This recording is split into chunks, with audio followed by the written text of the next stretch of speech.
वाणी के रूप में प्रकट होकर ठाकुर जी की कथा गाई।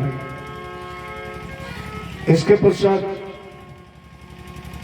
स्थान देवता, नगर देवता, ग्राम या क्षेत्र, जहां तक कि इस ध्वन प्रसारण यंत्र के माध्यम से आवाज पहुंच रही है, वहां तक कि हम समस्त स्थानीय देवताओं का आह्वान करते हैं।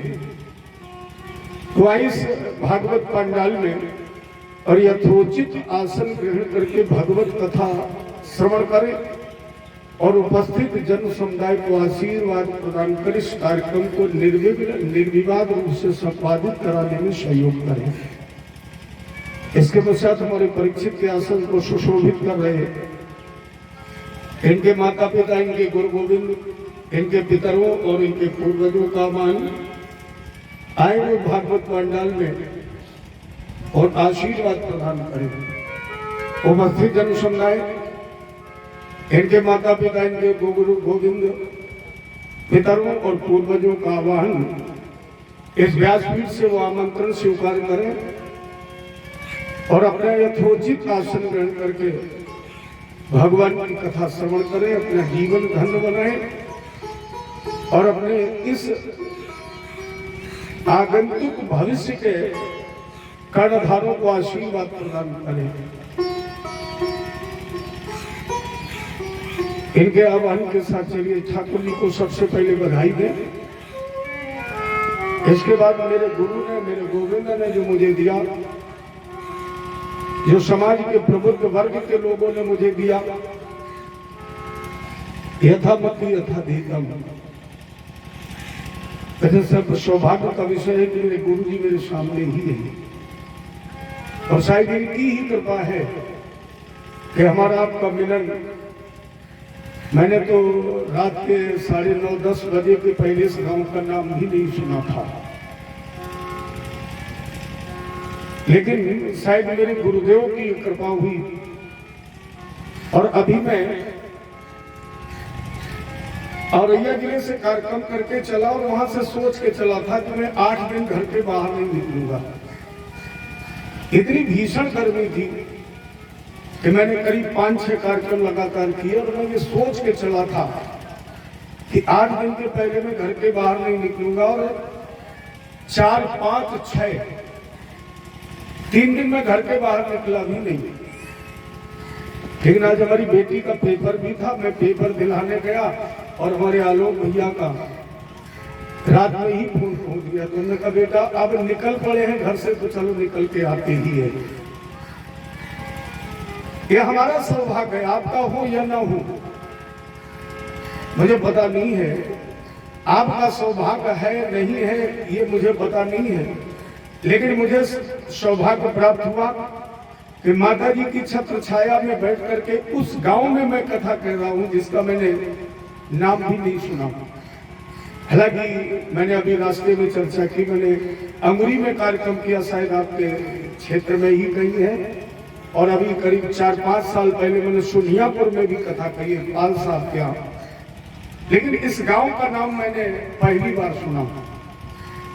हालांकि मुगीसापुर क्षेत्र में जीरेपुर में भी मेरी कथा हुई, लेकिन ये माता जी की कृपा थी जो हमें अपनी छत्र छाया में बुलाया। आप तो यहाँ रहते ही है, आप तो सौभाग्यशाली हैं। गांव का नाम ही इतना सुंदर है, मीना। चलिए बहुत अच्छी बात है। चलिए सबसे पहले बिहारी जी को एक बधाई देते और उनसे कहते हैं मुझे तूने मालिक बहुत कुछ दिया है, तेरा शुक्रिया है, तेरा शुक्रिया है। मुझे तू गाइए सब लोग, बहुत कुछ दिया है, तेरा शुक्रिया, तेरा शुक्रिया। मुझे तूने मालिक बहुत कुछ दिया है, तेरा शुक्रिया। शुक्रिया मुझे मेरे मालिक बहुत कुछ दिया है, तेरा शुक्रिया, तेरा शुक्रिया। ये जायदाद दी है, ये औलाद दी है, मुसीबत पड़ी तो प्यारे ये मोदाद दी है।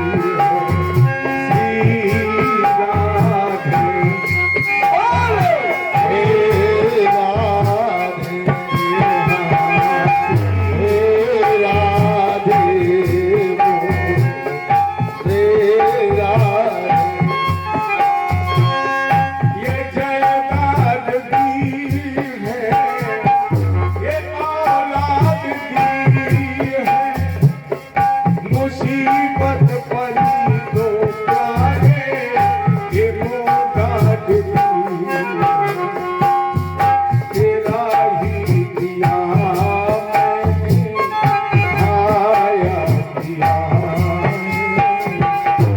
तेरा ही दिया मैंने आया दिया, तेरा शुक्रिया, तेरा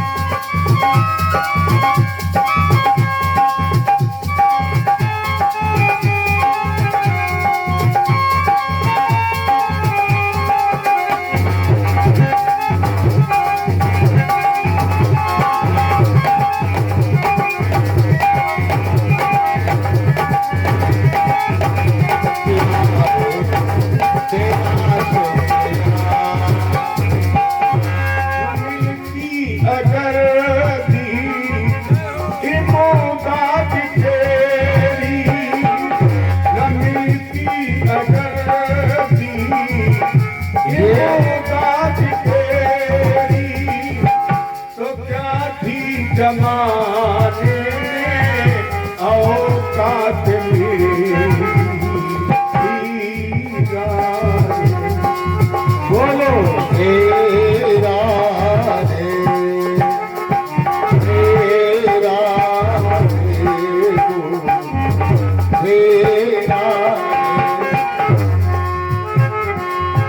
न मिलती अगर दी इमोदाद तेरी तो क्या थी जमाने में औकात मेरी।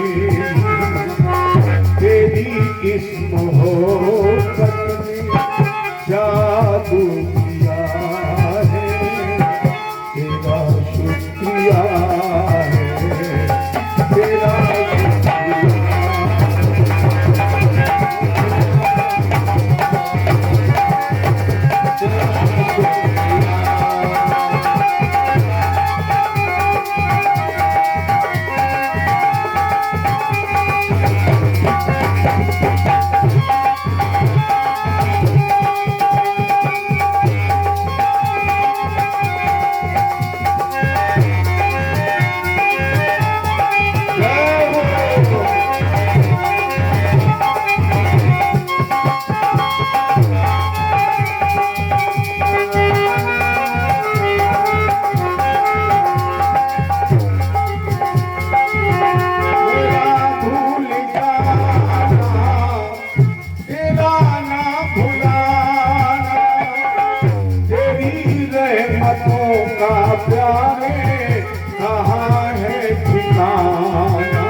इस मोहब्बत ने जादू किया है, तेरा शुक्रिया है, तेरा शुक्रिया है, तेरा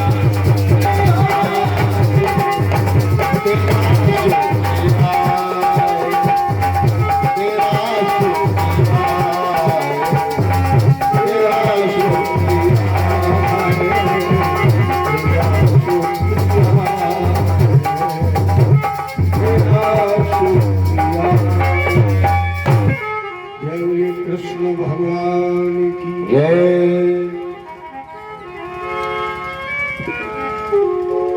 अगर तुम इसलिए बोलते हो जय कि तुम्हें पैसे मिलेंगे, आप लोग इसलिए नहीं बोलते हैं कि आपसे पैसे लगेंगे, है ना? टेम्परेचर इतना गर्म है और आवाज इतनी ठंडी है, इसका मतलब क्या है? हम उस देश के वासी हैं जिस देश में गुरु गोविंद सिंह ने एक नारा लगाया था, पश्चिम से मैं बाज उड़ाऊं, 1 से 1.25 लाख लड़ाऊं। हिंदुस्तान के एक नागरिक की वो ताकत है कि वो 1.25 लाख से लड़ सकता है, इसी आवाज से लड़ोगे। अरे आप तो 10-20 लोग बैठे, कम से कम इतनी ताजगी से, इतने जोश से बोलिए कि जो लोग लकड़ी खेल रहे हों उनको ये पता लग जाए कि अपने यहाँ भागवत की कथा का शुभारंभ हो चुका है और हमें भी कथा में पहुंचना चाहिए। मैंने उनके जमीन को जगाइए और इस बात का होश रखना, हम 7 दिन ये कोशिश करेंगे कि आपके खून को बिल्कुल गर्व कर दें, बिल्कुल जगा दें, हम आपको ये आभास करा दें कि मैं क्यों आया हूं इस दुनिया में। केवल खाने के लिए नहीं, केवल जानवरों की तरह पेट भरने के लिए नहीं, केवल कृष्ण जन्म और सुदामा चरित्र सुनने के लिए नहीं। भागवत किसी व्यक्ति विशेष की चर्चा नहीं करती है, भागवत किसी विशेष धर्म की चर्चा नहीं करती है, भागवत मानवता जगाती है। और भागवत सुनने के बाद प्यारे अगर तुम मानव न बने, इसके मतलब इस कथा का कोई महत्व नहीं है। मानवता जगह देखो, मानव बनना अलग बात है, मानव बनना अलग बात है, और मानव बनने के बाद इस शरीर में मानवता का विकास कर लेना अलग बात है। अगर ऐसा ना होता तो लोग ये क्यों कहते कि तुम आदमी हो, आदमी की तरह रहो। इसके मतलब आदमी के रूप में जन्म लेना अलग बात है और आदमी की तरह रहना, अच्छा आदमी बनना अच्छी बात है कि आदमी की तरह रहना अच्छी बात है? आदमी बनना अच्छी बात है कि आदमी की तरह रहना अच्छी बात है? आदमी बनना अच्छी बात नहीं है, आदमी की तरह रहना अच्छी बात है। लोग कहते तुम बेटी हो, बेटी की तरह रहो, तुम बहू हो, बहू की तरह रहो।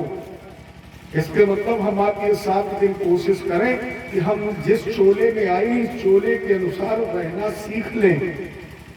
कथा का मतलब यही है, और ऐसे सीखोगे लगता है जैसे कोई यहाँ बैठे नहीं हो, तो कम से कम पूरा गांव आवाज पार न करे तो अपने मोहल्ले में तो पहुंच जाए। अरे एक देहाती कहावत में लोग कहते खरबूजा देख के खरबूजा में बदलता है। तुम नहीं बोलोगे, पड़ोसी सोचेगा कोई वहां गए ही नहीं, और जब कोई नहीं गया तो मैं कैसे जाऊं। और जब लोग सुनेंगे कि 50 लोगों की आवाज है तो जो नहीं आए वो भी ये सोचेंगे, चाहे क्या समझ लो कि उनकी नींद में खलल डाल दो।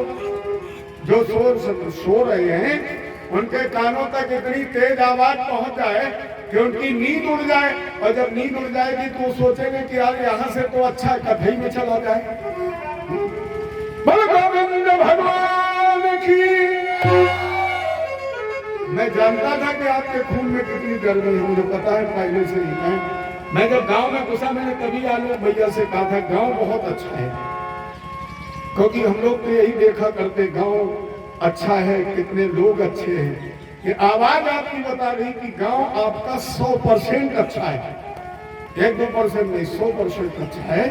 अगर 100% अच्छा ना होता तो कभी भागवत ग्रंथ का यहाँ पदार्पण ही न होता, क्योंकि भागवत ग्रंथ हर जगह नहीं जाता है। कहाँ जाता है? जहाँ होते रास रासेश्वरी महारानी राधा जी के चरण, और राधा जी के चरण कहाँ है? जहाँ वृंदावन है।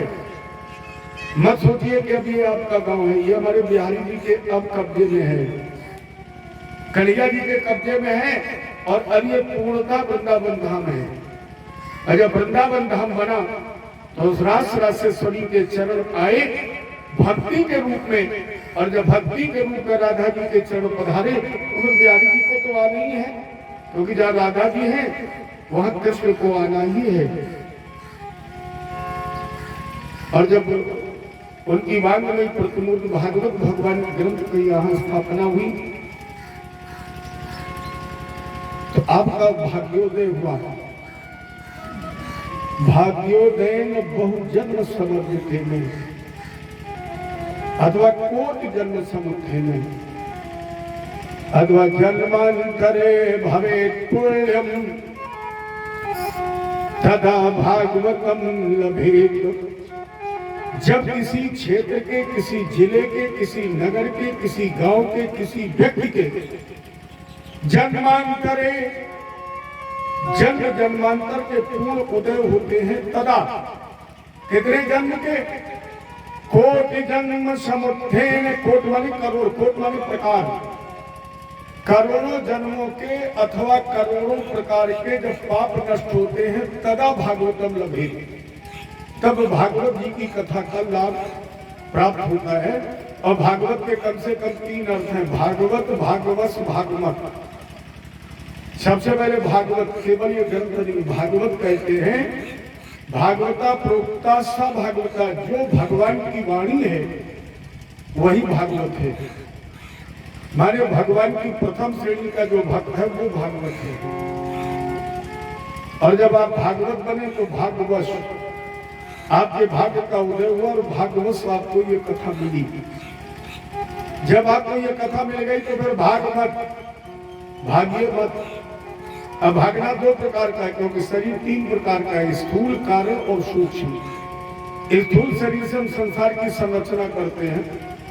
इसके अंदर सूक्ष्म शरीर जिसे हम आप जीवात्मा कहते हैं, जीवात्मा और इस स्थूलात्मा को जो जोड़ रहा है उसे कहते हैं तीसरा शरीर कारण, जो निराकार का प्रतीक है, जो सूक्ष्म और स्थूल को अलग नहीं होने दे रहा है। तो आप स्थूल शरीर से भाग सकते हैं, लेकिन सूक्ष्म शरीर से मत भागिए। क्या करिए? सावे मनः कृष्ण पदारविंदयो। मन रखिए जहां भगवान कृष्ण के चरण कमल हैं, जहां भगवान की कथा है। ये भाग मत, फिर भागिए नहीं। करते कर्म करहु विधिनाना, और मन राखहु जहाँ कृपा निधान। मन भगवान के चरण कमलों में रहे। ये तन सर्वश्रेष्ठ है। परमात्मा ने 83,99,999 योनियों के बंधन को काट कर तुम्हें ये शरीर दिया। बड़े भाग भावना लिखा है मानस में, बड़े भाग मानुष तन पावा, सुर दुर्लभ। दुर्लभो देवो, ये शरीर देव दुर्लभ है। लेकिन एक चौपाई और रामायण की पढ़िए। छित जल पावक गगन समीरा,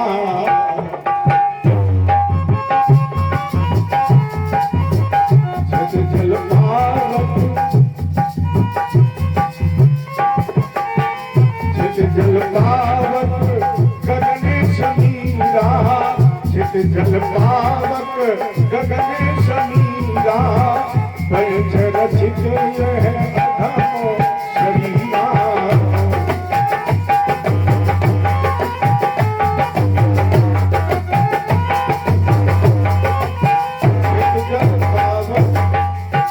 गगन समीरा पंच रचित ये अधम शरीरा। पहली चौपाई में बाबा ने क्या लिखा है? शुभ दुर्लभ। ये वो तन है जो देवताओं को दुर्लभ है, दूसरी तरफ लिख दिया अधम। अब आप यहां विवेक का प्रयोग करें। अधम दुर्लभ नहीं हो सकता, दुर्लभ अधम नहीं हो सकता है। एक तरफ सुर दुर्लभ और दूसरी तरफ अधम है। अब यहाँ क्या करिए, विवेक का प्रयोग करिए। परमात्मा ने आपको दो चीजें ऐसी उपहार में दी हैं जो अपने पास भी नहीं रखी है। उसमें पहली वस्तु है विवेक, बुद्धि, मनुष्य के अलावा और किसी के पास नहीं है।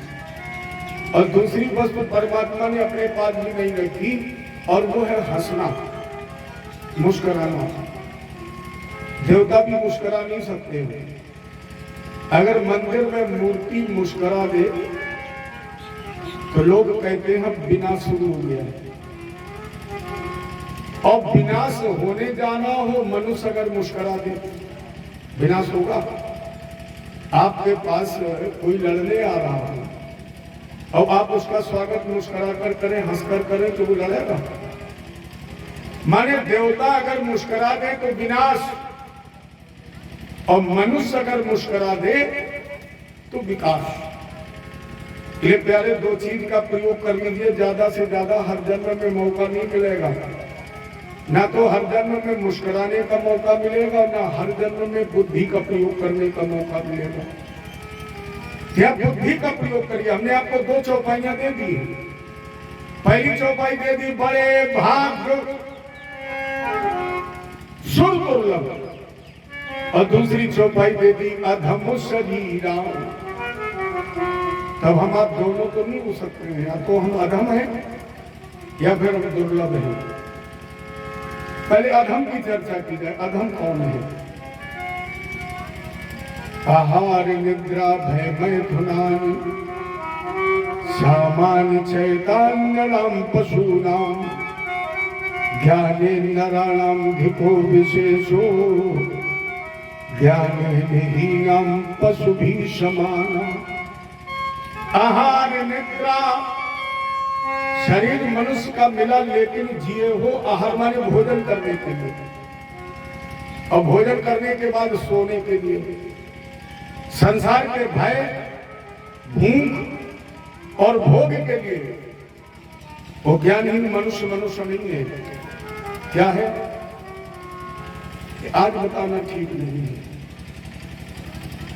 कुछ लोग तो समझ गए होंगे, क्योंकि हमारे अपने कानपुर क्षेत्र के ही तो लोग हैं।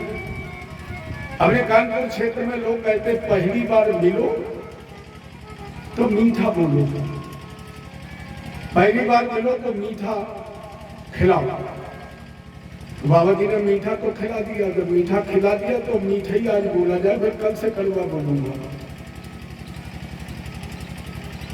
क्योंकि जब हम मीठा बोलेंगे तो कहीं ना कहीं रिश्ते मीठे रहेंगे, हमारे आपके मधुरता रहेगी। तो ज्ञानी मनुष्य क्या है? चलिए इसको थोड़ा सरल करता हूं। आप लोगों ने पढ़ा होगा, जूनियर हाई स्कूल में एक श्लोक पढ़ाया गया था। जिन लोगों को याद है वो जरा मेरे साथ गाएं। ईशान न विद्या तपो न गानम ज्ञानम न शीलम गुणो न धर्मा ते मृत्युलोकेषु भुव भार भूता मनुष्य रूपेण मृगाश्चरन्ति। जिन लोगों ने इस श्लोक को गाया उन्हें अर्थ बताने की जरूरत है। मेरी समझ में जिन लोगों को ये श्लोक याद है उनको सबको इसका अर्थ भी मालूम है, और जब अर्थ मालूम है तो मुझे बताने की जरूरत है। ऐसा विद्या, जिसके बाद विद्या नहीं, तप नहीं, दान नहीं, धर्म नहीं, ज्ञान नहीं, विवेक नहीं, स्वाध्याय नहीं, वो ज्ञानहीन मनुष्य मनुष्य नहीं है। क्या है?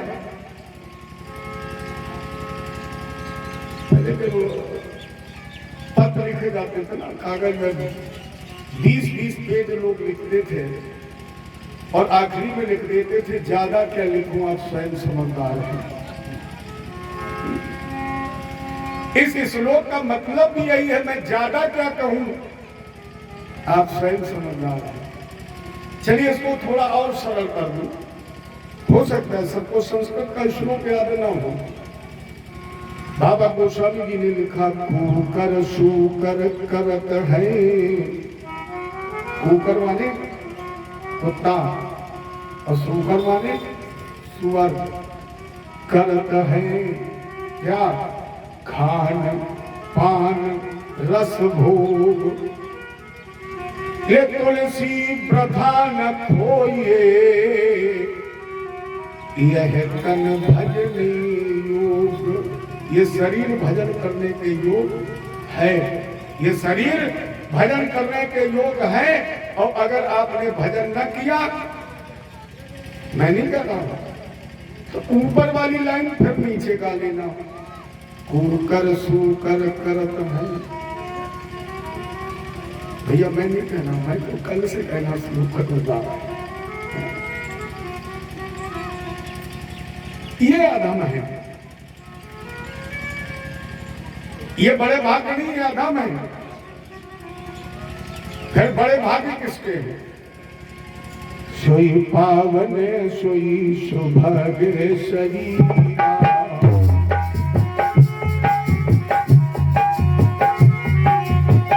सोई पावन सोई सुभगे शरीरा, जो तन पाए भजे रघुवीरा।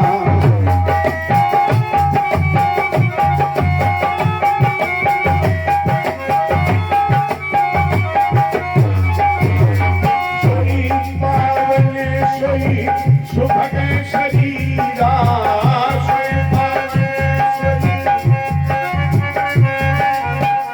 जो तन पाए भजे रघुवीरा।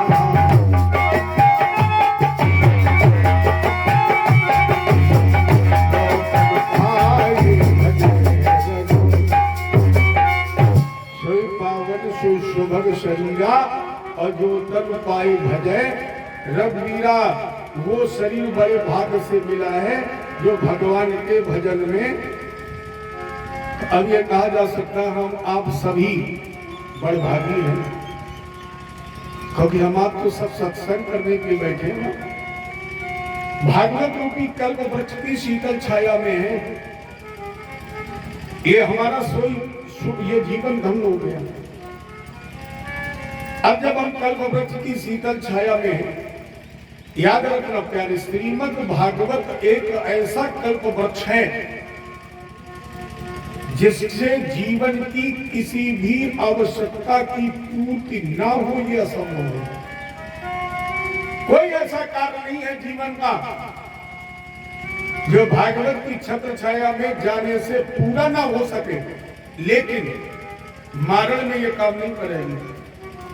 उच्चाटन, अब ये सोच लो कि पड़ोसी मर जाए, नहीं, इसमें सोच समझ के काम ना करना।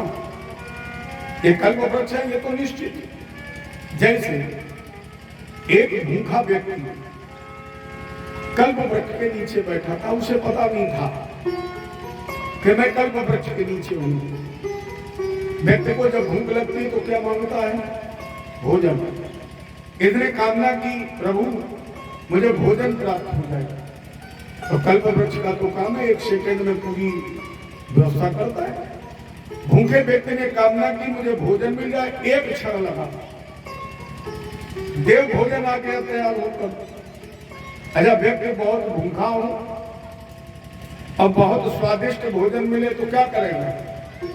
एक हाथ पूरी ज्यादा खा लेगा, और जब ज्यादा खा लेगा तो उसे एक बीमारी लग जाएगी, आलस, नींद। तो अब इसने सोचा कि भोजन तो बहुत अच्छा मिल गया, अगर बढ़िया यहाँ डंडक का गद्दा लग जाए तो मैं 5 मिनट सो भी जाऊं।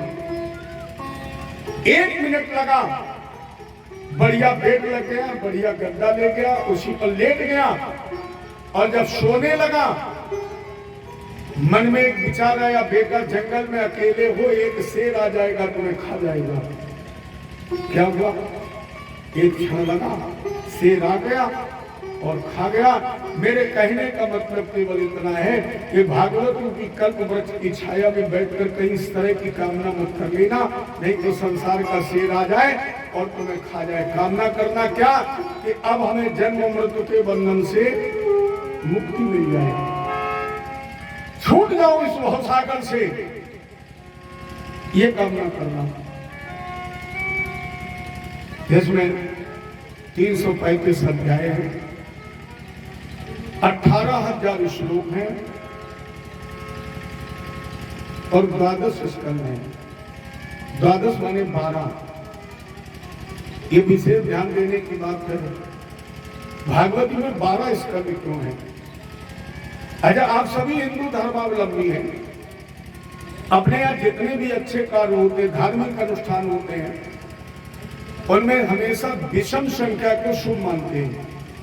जितने भी कार्य होंगे, 5 में होंगे, 7 में होंगे, 9 में, 11 में, कोई 4 में करता है ना, कोई 4 में करेगा, ना 8 में करेगा, ना 12 में करेगा। तो फिर वेदव्यास जी ने इस ग्रंथ की रचना 12 स्कंदों में क्यों की? क्योंकि जिसने ने प्रेरित किया लिखने के लिए, उसने ये नहीं कहा कि तुम कितने स्कंदों में लिखो। अगर 12 में लिख सकता, 15 भी कर देता। 15 नहीं लिखना था तो एक स्कंद 2 कर देता तो 11 बन जाते। 12 में भी क्यों लिखा? भगवान कृष्ण ने जरासंध के सामने जब 18वीं बार युद्ध मैदान छोड़ करके समुद्र में नगर बसाया, तो उसमें भी योजन है 12। इति समंत्र भगवान दुर्गा 12 योजनम अन्तः समुद्रे नगरे कृतस्नाद्भुतम चीकरत। भगवान ने समुद्र के अंतस्थल में जो अद्भुत नगर बसाया है, इसमें योजन है 12। और हमारे वासुदेव भगवान का जो मूल मंत्र है, इसमें अक्षर है 12।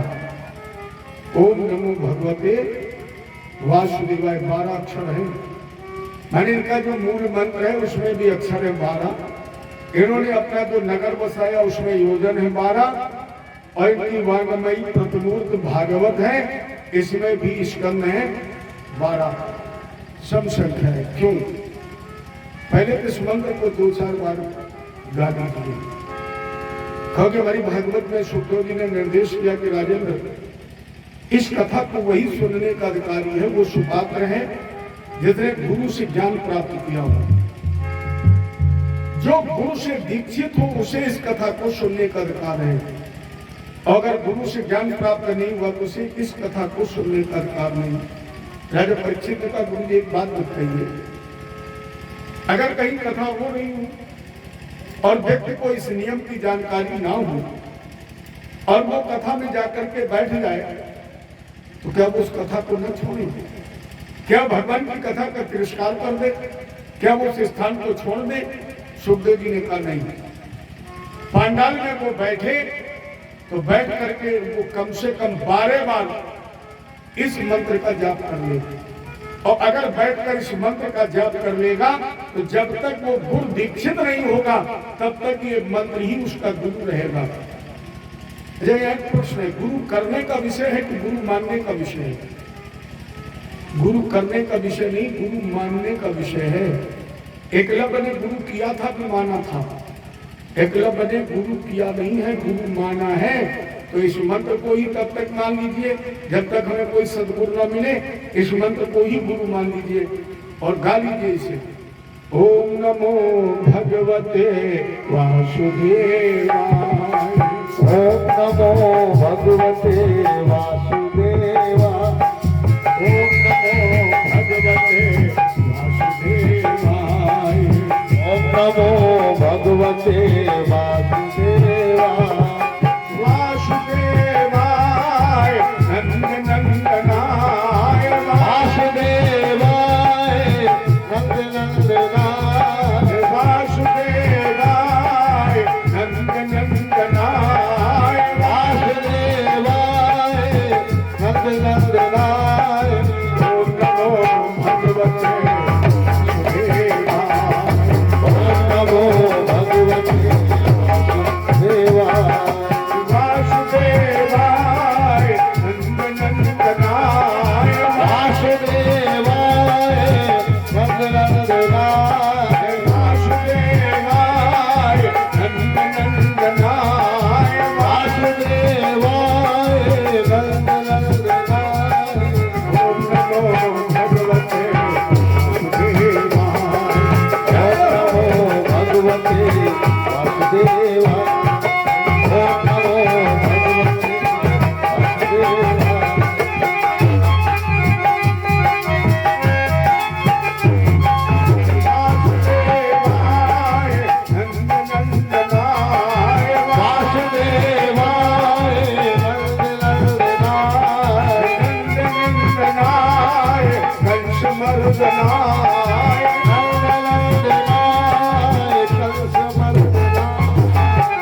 एक ही कारण है, आपके शरीर में 12 ही अंग हैं,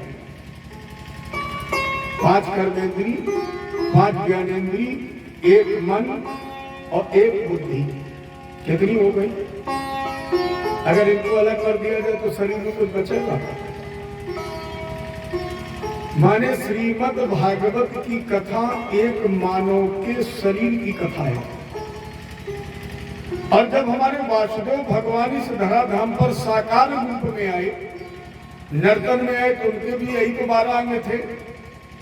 अर्थात भगवान कृष्ण के जो 12 अंग हैं वही श्रीमद् भागवत के 12 स्कंद हैं, वही द्वारका के 12 योजन हैं, और वही भगवान वासुदेव के मूल मंत्र के 12 अक्षर हैं। और भैया जीवन में कभी इन 3 में से एक का भी आपको अगर दर्शन हो जाएगा तो फिर मेरा विचार है कि भगवान को ढूंढने की आवश्यकता नहीं है। इसके मतलब आपको परमात्मा का दर्शन प्राप्त हो गया। देखो, भागवत दर्शन करने का विषय है, भागवत सुनने का विषय नहीं है। भागवत अगर सुनने का विषय होता तो लोग ये क्यों कहते कि जब तक व्यासपीठ के सामने नहीं जाता हूं, जब तक पंडाल में नहीं पहुंचता हूं, या जब तक हमारी कथावाचक की नजर से नजर नहीं मिलती है, तब तक मुझे कथा का रस नहीं मिलता है। मैंने कथा का रस किससे मिलता है? कान से नहीं मिलता है। कैसे मिलता है? आंख से। अगर हमारी आपकी आंख से आंख नहीं मिलेगी तो आपकी इस कथा का जो रस है वो आपको नहीं मिलेगा। और मेरी समझ में आंख से रस लिया जाता है, आंख से तो देखा जाता है। इसके मतलब ये दर्शन करने का विषय है। और जीवन में कभी भागवत भगवान का दर्शन मिल जाए, या आपको द्वारका जी की परिक्रमा करने का गौरव मिल जाए, और अपने आप वाणी से भगवान के इस मंत्र का उच्चारण होने लगे, तो फिर भगवान को ढूंढने की जरूरत नहीं है, क्योंकि बाह्य जगत में कहीं है ही नहीं। जहां ढूंढ रहे वहां कहीं भगवान नहीं है।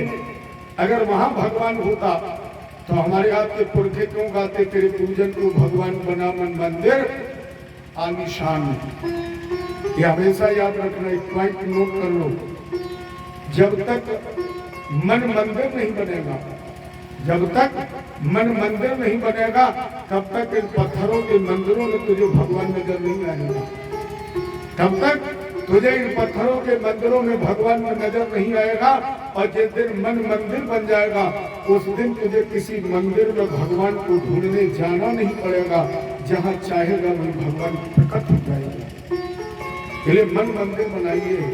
लेकिन समस्या एक बात की है कि हम एक पत्थर का टुकड़ा लेकर मंदिर में गए, वो भगवान बन गया।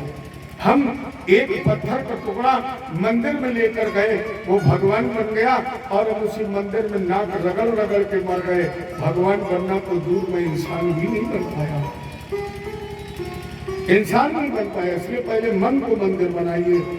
आपने सुना होगा एक कवि जी का बहुत प्यारा भजन, मन की तरंग मार ले, मन की तरंग मार ले, बस हो गया भजन। मन की तरंग हो गया भजन, मन की तरंग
आए हो तुम कहाँ से और जाना कहाँ है, इतना अगर जान ले, इतना अगर जान ले,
फल मिले,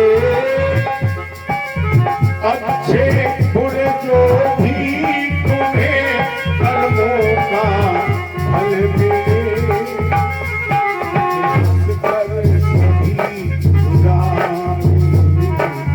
हंसकर सभी उदाई,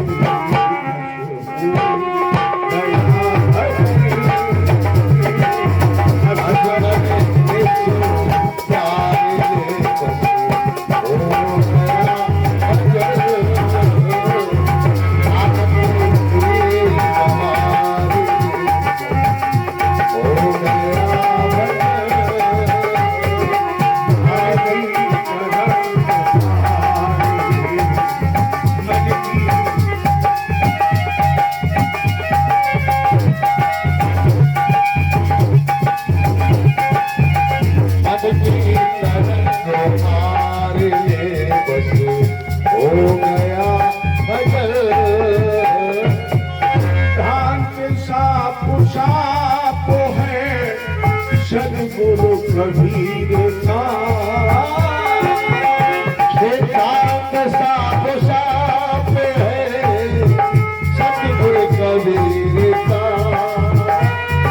सिद्धांत साफ साफ है, सदगुरु कबीर का। अब तो जन्म समाधि, अब तो जन्म समाधि,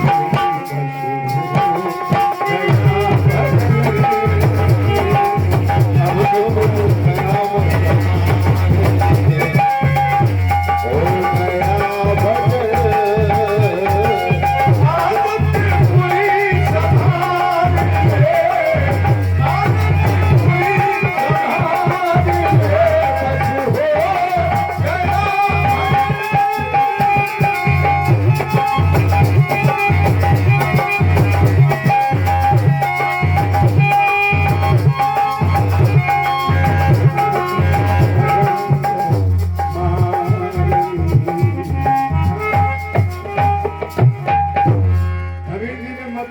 मन की तरंग मार ले, बस हो गया भजन, आदत बुरी संभार ले, बस हो गया भजन। आया है तू कहाँ से और जाना कहाँ है, सिद्धांत साफ साफ है, सदगुरु कबीर का सिद्धांत साफ साफ है, सदगुरु कबीर का। अब तो जन्म संभार ले, अब तो जन्म संभार ले, गया भजन मन की। फिर आप कहेंगे मंदिर आने की जरूरत क्या है? अभी हमने आपको सूत्र दिया, मन मंदिर बन जाएगा। तो फिर आप कहेंगे फिर मंदिर आने की जरूरत क्या है? जैसे आप साइकिल से कहीं जा रहे हैं और रास्ते में अचानक आपकी साइकिल पंचर हो जाए तो आपको क्या चाहिए? हवा। हवा से काम चलेगा ना। और अगर हवा से काम चलेगा तो ये हवा जो चल रही है ये भर जाएगी। इसके लिए एक निश्चित मशीन है और एक निश्चित स्थान है। हवा तो हर जगह है, लेकिन इस हवा के प्रयोग करने के लिए एक मशीन है और एक निश्चित स्थान है। वो मशीन है गुरु माने कंप्रेसर, और उसका निश्चित स्थान है ये मंदिर। भगवान हर जगह है, लेकिन उसके मिलने का यहाँ आना क्यों जरूरी है? वो है तो हर जगह हवा की तरह, लेकिन उसके मिलने का स्थान निश्चित है। इसलिए तुम्हें मंदिर भी आना ही पड़ेगा अगर भगवान से मिलना है। और मसीह वाले कंप्रेसर है गुरु। गुरु के माध्यम से जब आप इस मंदिर में आएंगे तो फिर निश्चित माता जी का तुम्हें दर्शन भी हो जाएगा। तो श्रीमद् भागवत में से द्वादश स्कंद 335 अध्याय, 335 अध्याय को अगर जोड़े तो बनता है 11। 3 3 6 5 11, और एक को अगर एक में मिलाया जाए तो कितना बनता है? ऐसे कोई आपसे कहे कि एक में एक मिला दीजिए, कितना बनेगा? पता है कितना बनेगा? अरे आप लोग तो पढ़े लिखे हो, कितना बनेगा? 2 नहीं बनेगा। अरे और कितना बनेगा? भैया न 2 बनेगा न 11 बनेगा। एक में जब एक मिलाओगे तो एक ही बनेगा।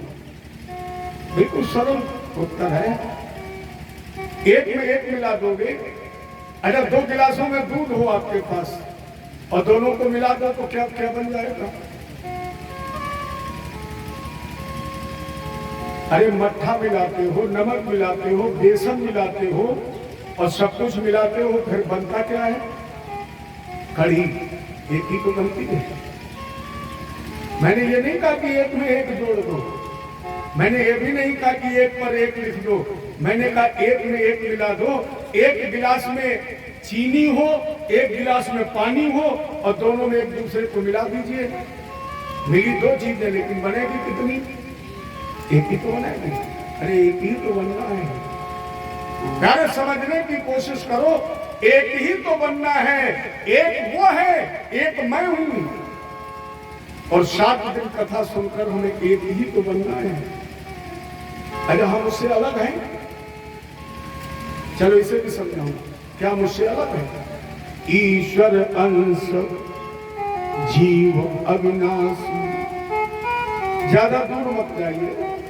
इस तालाब का 1 लोटा पानी निकाल लीजिए। इस तालाब का 1 लोटा पानी आप अपने घर ले जाइए।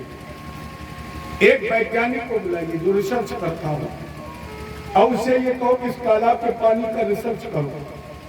तो वैज्ञानिक जो आपको परिणाम दे, रस रूप गंध शब्द स्पर्श, वो आप एक कागज में लिख लीजिए और इसके बाद उस वैज्ञानिक को अपने घर ले जाइए।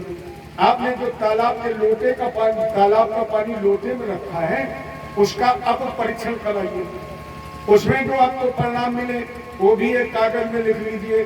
दोनों परिणामों को मिलाइए, क्या अंतर होगा? क्योंकि लोटे में भी तो तालाब का पानी है। इस पानी में और लोटे के पानी में कोई अंतर है? कोई अंतर नहीं होगा। तालाब वो ईश्वर है, वो अंशी है और हम उसके अंश है। कोई अंतर नहीं, लेकिन एक अंतर होगा। मेरी बात आंख बंद करके मत मानिए कि अंतर नहीं होगा। एक अंतर होगा। कौन? अगर आपने तालाब के पानी को मिट्टी के घड़े में रखा है तो मिट्टी के कुछ गुण मिल जाएंगे, पीतल में, लोहे में, तांबे में, स्टील में, या आपने एल्युमिनियम में ये पानी रखा है तो उस पात्र के कुछ ना कुछ गुण इस जल में मिल जाएंगे। प्यारे, उसी तरह हम उसके शुद्ध रूप से एक बूंद जल है, लेकिन पंचभूत मायावी शरीर में रख दिए गए, इसलिए इस शरीर के भी कुछ गुण इस जीव में मिल गए। इसीलिए बाबा ने लिखा, घूम पर भागावर पानी और त्यों जीवन माया। हम हैं तो वही, केवल माया रूपी एक अवगुण में लिपट गया है। ये पंचभूत निर्मित तन के जो गुण लिपट गए हैं, इसी को 7 दिन दूर करके हमें एक में एक बन जाना है। और जब एक में एक बन जाएंगे तो फिर एकाकार ही तो हो जाएंगे, और जब एकाकार हो जाएंगे तो फिर जन्म मृत्यु का बंधन रहेगा, हर नहीं रहेगा। वो तो अजन्मा है, वो अविनाशी में तो शुद्ध है। ये 335 अध्याय, 18,000 श्लोक, जरा इनको जोड़ के देखिए। एक ब्रह्म है, 8 माया है। अब जब 8 और 9 को, अब 8 और 1 को जोड़ देंगे तब हो जाएगा 9, पूर्णांक हो जाएगा। तो हमें पूर्णता ही प्राप्त करनी है। पूर्णांक किसका? परमात्मा का ही तो है। ओम पूर्णमदः पूर्णमिदं पूर्णात् पूर्णमुदच्यते पूर्णस्य पूर्णम् मादाय पूर्णमेवावशिष्यते। हमें पूर्णता ही तो प्राप्त करनी है, इसीलिए तो आयोजन हुआ है। जिसका प्रथम श्लोक श्रीमद् भागवत का प्रथम श्लोक मंगलाचरण का, जिस श्लोक में सारा जीवन समाया हुआ है, केवल